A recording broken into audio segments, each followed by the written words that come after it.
কখনো কি এমন একটা জায়গায় দাঁড়িয়ে মনে হয়েছে আমি কি সত্যি বাংলাদেশে আছি?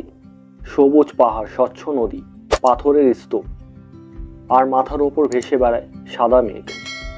আজকের বুঝে নাও পর্বে আমরা ঘুরে দেখব বাংলাদেশের অন্যতম প্রাকৃতিক বিস্ময় জাফলং।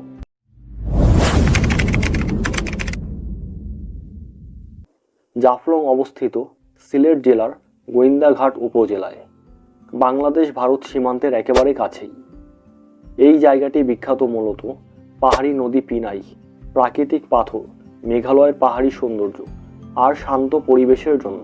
অনেকেই বলেন জাফলং মানে প্রাকৃতিক এক জীবন্ত পোস্টকার্ড। জাফলংয়ের সবচেয়ে আকর্ষণীয় অংশ হল পাথরের রাজ্য।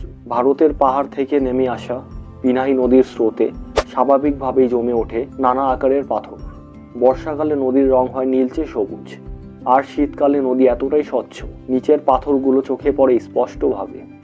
জাফলংয়ে দাঁড়িয়ে আপনি খুব কাছ থেকে দেখতে পাবেন ভারতের মেঘালয়ের পাহাড়। সকালে পাহাড় ঢাকা থাকে মেঘে, দুপুরে ধীরে ধীরে মেঘ সরে যায়, আর তখন প্রকৃতি দেখায় তার আসল রূপ। অনেক পর্যটক বলেন এখানে সময় যেন ধীরে চলে। জাফলংয়ে বসবাস করে খাসি, জৈন্তা সহ বিভিন্ন আদিবাসী গোষ্ঠী। তাদের জীবনধারা খুবই সহজ, প্রকৃতি নির্ভর আর শান্তিপূর্ণ। এখানে গেলে স্থানীয় মানুষদের জীবন কাছ থেকে দেখার সুযোগ পাওয়া যায়। জাফলংয়ে ভ্রমণের সেরা সময় অক্টোবর থেকে মার্চ। জাফলং শুধু একটা পর্যটক কেন্দ্র নয়, এটা প্রকৃতির সাথে মানুষের নিঃশব্দ বন্ধন। যদি কখনো মন খারাপ হয় বা শহরের কোলাহল থেকে দূরে যেতে চান, জাফলং হতে পারে আপনার সেই ঠিকানা।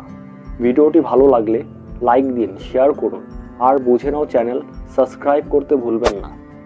আবার দেখা হবে নতুন কোনো জায়গায়, নতুন কোনো গল্প নিয়ে।